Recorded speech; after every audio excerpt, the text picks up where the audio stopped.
Hello guys, तो कैसे हैं आप लोग। मैं हूं दिव्यांश और मेरे साथ आप देख रहे हैं द डीएम शो। ये है हमारी महाभारत सीरीज़ का सेकंड एपिसोड, जिसमें हम बात करने वाले हैं महाराज शांतनु के बारे में। महाराज शांतनु जो हैं वो महाभारत की शुरू होने का मतलब जहाँ से वो शुरू होती है तो सबसे फर्स्ट कैरेक्टर यही हैं, तो फाउंडेशन ये डालते हैं उस सब की। तो महाराज शांतनु जो होते हैं वो एक बारी गंगा नदी के किनारे शिकार कर रहे होते हैं। तो तभी उन्हें गंगा नदी से आते हुए माँ गंगा दिखती हैं। माँ गंगा जो होती हैं वो अपने फ़िज़िकल फॉर्म में धरती लोक पे भ्रमण कर रही होती हैं। अब वो अपने फ़िज़िकल फॉर्म में क्यों होती हैं वो आपको अभी थोड़ी देर में पता लगेगा। तो माँ गंगा को देखकर जो महाराज शांतनु होते हैं वो काफ़ी मतलब उनसे अट्रैक्ट हो जाते हैं। तो वो उन्हें सीधा डायरेक्टली विवाह का प्रपोज़ल दे देते हैं। तो प्रपोज़ल के बाद माँ गंगा उन्हें कहती हैं कि विवाह तो मैं कर लूँगी, पर उनकी एक शर्त होती है कि आप कि जो महाराज शांतनु हैं वो उनसे कभी उनके किसी भी कार्य को करने के पीछे का रीज़न नहीं पूछेंगे। अगर उन्होंने उनसे कोई भी प्रश्न करा तो वह उन्हें उस प्रश्न का उत्तर तो दे देंगी, पर फिर उन्हें छोड़ के चली जाएंगी। तो महाराज शांतनु इस शर्त को मान लेते हैं। उनका विवाह होता है। विवाह के पश्चात माँ गंगा को पुत्र की प्राप्ति होती है। महाराज शांतनु जो थे वो काफ़ी खुश हुए, पर ये खुशी उनकी ज़्यादा देर रह नहीं पाई, क्योंकि माँ गंगा ने पहले पुत्र को पैदा होते ही गंगा में विसर्जित कर दिया। जो दृश्य था ये महाराज शांतनु के लिए काफ़ी दुख भरा था, क्योंकि वो थे तो एक पिता ही, अपनी संतान को डूबता देख उन्हें दुख तो हुआ, पर वचनबद्ध थे इसलिए वो माँ गंगा से पूछ ही नहीं पाए। ऐसे करते करते फिर माता ने अपने 7 पुत्रों को गंगा में विसर्जित कर दिया। अब जब 7 पुत्रों को विसर्जित कर दिया तो उसके बाद जब उनकी 8वीं संतान होती है वो उसे भी गंगा किनारे ले जाती हैं और विसर्जित करने वाली ही होती हैं। पर इस बार महाराज शांतनु उन्हें रोक ही देते हैं और उनसे पूछ ही लेते हैं कि तुम ऐसा क्यों करती हो। तो अब जब महाराज ने अपना वचन तोड़ दिया था तो माँ गंगा ने तो जाना था, वो तो निश्चित था। उससे पहले वो उन्हें अब उनके प्रश्नों का उत्तर देती हैं कि वो जो 7 पुत्र उन्होंने बहा दिए थे वो 8 वसुओं में से थे, क्योंकि 8 वसुओं को जो था श्राप मिला था कि वो इस मॉर्टल वर्ल्ड में पैदा होंगे जहाँ लोग पैदा होते हैं और मरते हैं, और वो इस मॉर्टल वर्ल्ड के दुखों को भोगेंगे। अब माँ गंगा जो थी वो उन्हें पैदा होते इसलिए विसर्जित कर देती थी ताकि वो मुक्ति को प्राप्त हो जाए, और वो 8वें वसु को भी करने ही वाली थी, पर अब महाराज शांतनु ने रोक दिया था। तो इसलिए अब क्या होता है कि वो उन्हें ये रीज़न तो बता देती हैं, और उसके बाद वो कहती हैं कि अब उन्हें जाना भी होगा, और जो ये उनका जो 8वां पुत्र है अब वो इस श्राप को भोगेगा और वो दुख को भी भोगेगा। तो वो अपने पुत्र को अपने साथ ही ले जाती हैं और कहती हैं कि आने वाले समय पे जब सही समय आएगा तो उनका पुत्र उन्हें लौटा देंगी। तो अब जो पुत्र था उसे माता ने देवव्रत नाम दिया, और फिर कुछ समय बाद मतलब कुछ सालों बाद जब देवव्रत बड़ा हो जाता है तो माता उसे महाराज शांतनु को वापस दे देती हैं।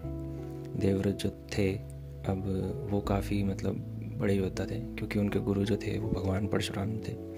अब भगवान परशुराम जी जो हैं वो विष्णु जी का ही अवतार है, तो उनसे ही देवव्रत ने जो है मतलब अस्त्र शस्त्र की विद्या ली थी।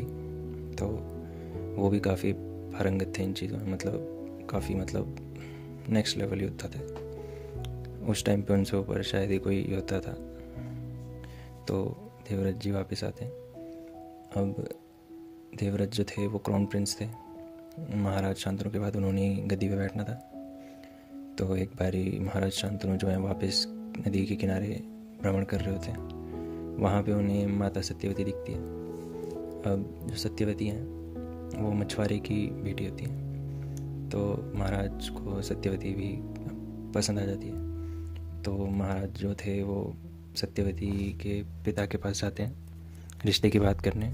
तो जो सत्यवती के पिता होते हैं वो एक शर्त रखते हैं कि जो मेरी बेटी का बेटा होगा वो ही राज्य का राजा बनेगा। तो अब ये काफ़ी विडम्बना थी क्योंकि जो राजा थे वो अपने बेटे देवव्रत से काफ़ी प्रेम करते थे, और यह करते तो यह उनके बेटे के साथ एक अन्याय होता, काफ़ी बड़ा अन्याय, और प्रजा भी इस चीज़ से खुश नहीं होती क्योंकि देवव्रत एक काफ़ी योग्य राजा थे, जो मतलब युवराज थे, जो कि एक योग्य राजा बनते।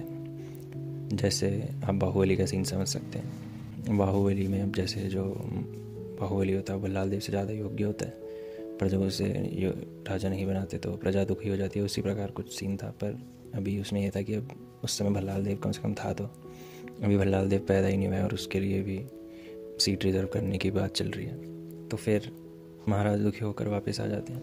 अब वो ना ये बेड़ा अपने बेटे को बता पाते, तो देवव्रत अपने पिता के सारथी से पूछता है और फिर उन्हें कुछ तो पता लगता है कि सत्यवती के पिता के पास वो बात करने गए थे और तब से ही दुखी हैं। तो फिर वो जाते हैं वहाँ, फिर उन्हें पता लगता है कि सत्यवती के पिता ने उनसे किस शर्तों के बारे में बात करी। तो अब ऐसी शर्त सुनने के बाद जो देवव्रत होते हैं वो एक काफ़ी बड़ी मतलब प्रतिज्ञा ले लेते हैं कि मैं जो हूँ मैं कभी जो हस्तिनापुर के सिंहासन पर अपना अधिकार नहीं जमाऊँगा। मैं हमेशा हस्तिनापुर का सेवक बन के रहूँगा और सेवा करूँगा हस्तिनापुर की। पर अब सत्यवती के पिता कहते हैं कि आप तो नहीं करेंगे, पर अगर आपकी संतानों ने आगे जाके हक जमाया तो अब इस चीज़ के लिए जो देवव्रत होता है वो एक काफ़ी भीष्म प्रतिज्ञा ले लेते हैं कि मैं आजीवन ब्रह्मचर्य का फॉलो करूँगा, मतलब जीवन भर शादी नहीं करूँगा, किसी संतान को नहीं जन्मूंगा। तो इसी भीषण जो प्रतिज्ञा लेते हैं, इसी के कारण देवता उन्हें भीष्म का नाम देते हैं।